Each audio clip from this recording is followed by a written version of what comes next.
여러분 안녕하십니까. CJB 8시 뉴스입니다. 부처님 오신 날 연휴 기간 2023 청남대 재즈토닉 페스티벌이 관객들을 만났습니다. 올해는 더욱 다양해진 장르의 재즈 음악이 관객들에게 다가갔는데 비가 내리는 날씨에도 열정적인 공연과 관객들의 뜨거운 호응이 빛났습니다. 진기훈 기자입니다. 연휴를 적신 빗 속에서 재즈 아티스트들이 만드는 연주가 분위기 있게 울려 퍼집니다. 흥겨운 재즈 선율과 화려한 연주는 관객들을 매료시킵니다. 비가 오더라도 오히려 비랑 더 잘 어울리는 것 같아요, 재즈가. 그래서 저희는 충분히 즐길 수 있고요. 지금 즐기고 있어요. 지난 26일 막을 올린 2023 청남대 재즈토닉 페스티벌이 사흘간의 일정을 마쳤습니다. 드넓은 잔디밭과 대청호의 탁 트인 전망이 선사하는 절경과 아름다운 재즈 선율을 함께 즐기는 재즈토닉만의 매력에 청남대는 웃음과 낭만이 흐르는 축제의 장이 됐습니다. 가족들이랑 나와서 공연 보니까 재밌었어요. 가족들한테 추억이 될 수 있고 해서 너무 즐거웠고요. 오늘 또 재즈랑 친해질 수 있는 기회가 된 것 같아서 너무 좋았습니다. 행사 둘째 날 청남대에는 올해 하루 최다 입장객인 11,500여 명이 입장해 축제의 열기를 실감케 했습니다.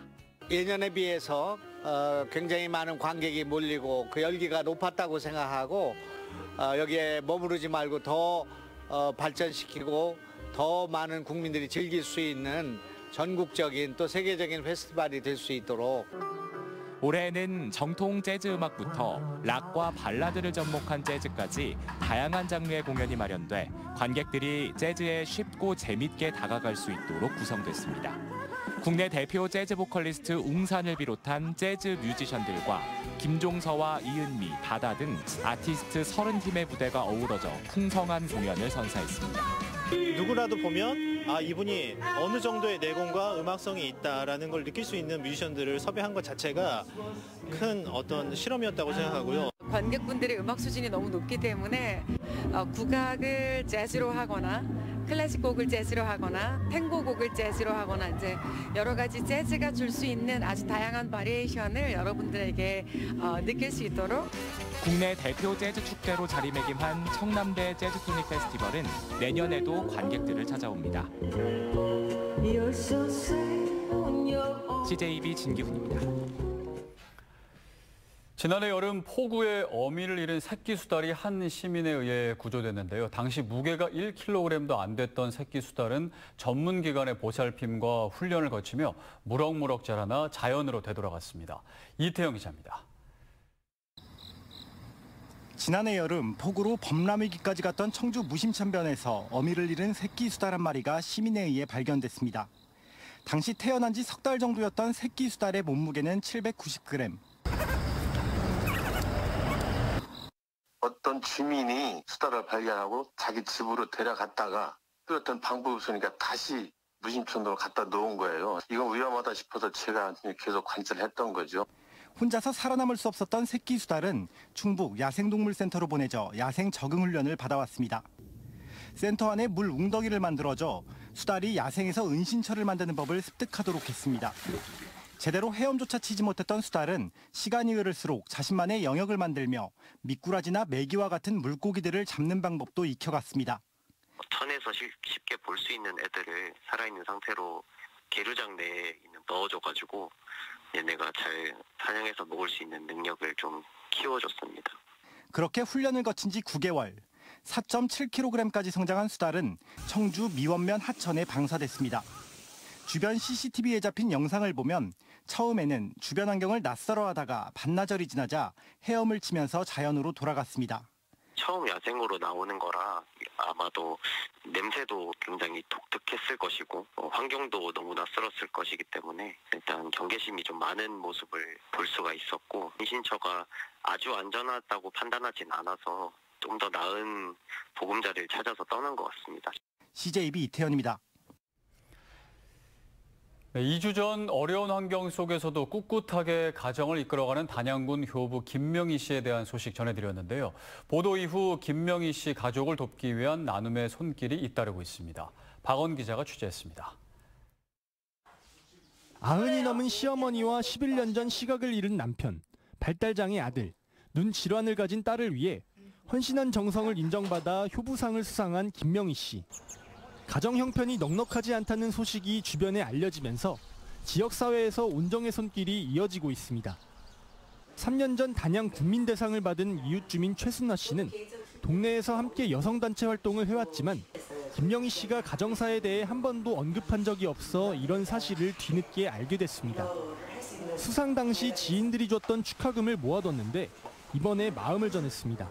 여자의 삶으로서 얼마나 힘들었을까. 그 버텨낸 힘이 감동도 받았고 또 그분들께 희망과 용기를 드리고자. 우량기업체도 선뜻 나섰습니다. 한일시멘트와 성신양회는 매달 월급의 끝전을 모아 적립한 금액 일부를 가족을 위해 써달라며 직접 방문해 후원했습니다. 우리 그 공장 주변에 이런 좋은 일 하시는 분이, 훌륭한 분이 계시다고 해서 저희도 뭐 많지는 않지만 일정 부분 같이 하고자. 지역 내 개인 사업가들도 따뜻한 온정을 베풀었습니다. 삼덕레미콘과 성원파일, 태진건설 대표가 도움을 자청했습니다. 김문군 단양군수도 내년에 30살이 되는 아들을 기초생활수급자로 지정하는 방안을 찾는 등 적극적인 지원을 약속했습니다. 우리 시대에 참 보기 드물고 모범 중에 모범이라고 봅니다. 각 부서별로 총망라해가지고 한 5-6가지 정도 제도권 내에서 도와드릴 수 있는 가능한 부분부터. 효부 김명희 씨는 여러 응원을 잊지 않고 항상 행복하게 가정을 지켜나가겠다고 다짐했습니다. 여러분들이 많이 도와주고 하니까 더 열심히 살아보려고 합니다. 식구들 모두 건강하고 이렇게 살았으면 그냥 좋겠어요. CJB 박원입니다. 천원의 힘 20번째 후원 아동인 진영이 가족에게 2천만 원의 성금이 전달됐습니다. 각계각층에서 모인 온정의 손길은 진영이가 더 쾌적한 환경에서 자라날 수 있도록 사용될 예정입니다. 안정원 기자가 보도합니다. 옥천에 사는 진영이에게 재래식 화장실은 불편과 공포의 공간입니다. 안락해야 할 집에서 아이가 매일 힘겨워한다는 소식에 신협 두 손 모아 봉사단은 주거 환경 개선비 500만 원을 쾌척했습니다. 어렵지만 희망을 잃지 않는 진영이 가정 소식을 듣고 조금이라도 아동 가정의 보탬이 되고자 후원에 동참하였습니다. 진영이가 기죽지 말고 씩씩한 어른으로 자랐으면 좋겠습니다. 주거 환경을 개선하는 데 도움이 된다면 정말 기쁘겠고 진영이가 주어진 환경에서 자랄 수 있도록 언제나 응원하겠습니다. 올해 13살인 진영이가 공부방 하나 없이 지내는 것을 보고 옥천교육지원청도 두 팔 걷어붙였습니다. 교직원들은 자발적 성금으로 하루 만에 184만 원을 모아 전달하고 지속적인 관심과 지원을 약속했습니다. 또 각 지역에 있는 기관과 연계해서 학생에게 실제적인 도움이 될 수 있는 부분이 무엇인지 파악해서 저희가 지원을 해드리고. 이 밖에 에코프로 500만 원, 동서타일 이종원 대표 300만 원, 상당 모터스 자동차에서 50만 원을 기탁했습니다. 어린이재단 충북본부 지원으로 240만 9,500원, 한 통화에 3,000원인 ARS 전화와 계좌모금으로 224만 9,500원이 더해져 총 2천만 원의 성금이 진영이 가족에게 전해졌습니다. 성금은 화장실 개보수와 진영이를 위한 공부방 만들기에 소중하게 사용될 예정입니다. 진영이가 열심히 공부할 수 있도록 도와주고 또 공부방이 생기니까 더 많은 것을 배우고 해서 훌륭한 사람이 되도록 가르치겠습니다.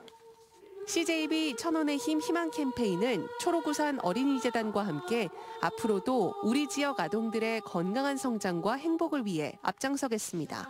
CJB 안정은입니다.